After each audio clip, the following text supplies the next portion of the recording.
Very good morning to all of you.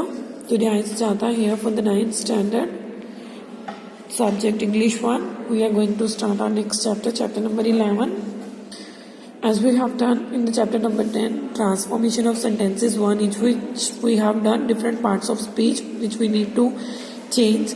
Here we are going to change the comparison of compound sentence into simple sentence, conversion of simple sentences into compound, and simple sentences into complex. Then we have complex sentences to simple, compound to complex, complex to compound, and in the last we have interchange of principal and subordinate clauses. Okay? As we know what are compound sentence, which are two sentences, we need to change it in a single sentence that is very easy to understandable. So in which there is an example, we must eat, comma, or we cannot eat. So there are two sentences, we must eat, comma, or we cannot live.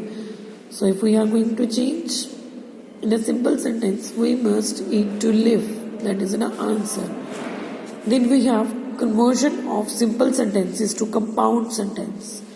Here what we need to change, simple sentences can be converted into compound sentences by expanding words or phrases into coordinate clauses. Then we have different words, phrases into coordinate clauses. Here, for an example, the teacher punished the boy for disobedience.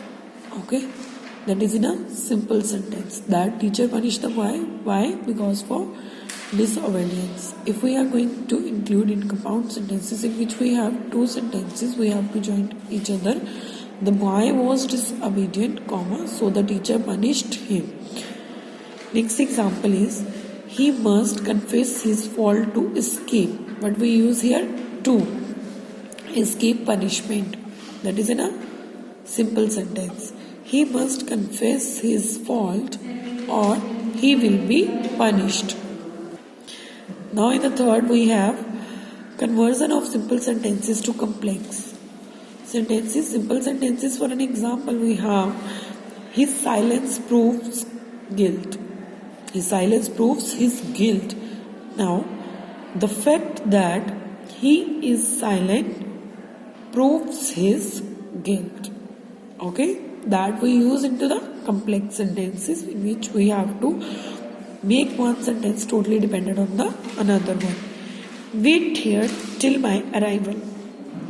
Wait here till I arrive. Okay?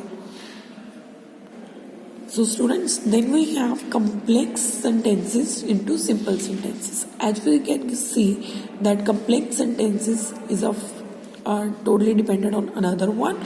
We need to change in the simple sentence. How long I shall stay is doubtful. How long? First there is a question that how long I shall stay is doubtful. The answer in a simple sentence that the duration of my stay is doubtful. Then in the next, tell me what you need to ask. Tell me what you require. The answer of this question is that in the simple sentence, that is, tell me your requirement. We have removed that word from the sentences of the which is complex. Then we have conversion of compound sentences into the complex sentences. What are compound sentences? Again I told you that there are two sentences which is joined each other. Then we have complex, that is a second sentence totally depend on the first sentence, in which we have a half sentence and the second sentence is the completed sentence. Like, waste not, want not. If you don't waste, this is a half sentence. You will not want. You will not want, that is in a full sentence. And if you don't waste, you will not want. Conversion of complex sentences to the compound sentences. Like, I have found the book. Which book you have found? That I had lost. I had lost my book, comma, semicolon, but I have found it. One more example is there. As soon as he got the message, he rushed the home. He got the message and immediately he rushed home. In compound, what we have used? And. Now we have interchange of principal and subordinate class. Principal class, that is first class and subordinate class is totally dependent on the principal class. Like the fort was not surrendered until it was burned. So what has happened? The fort was burned before it was surrendered.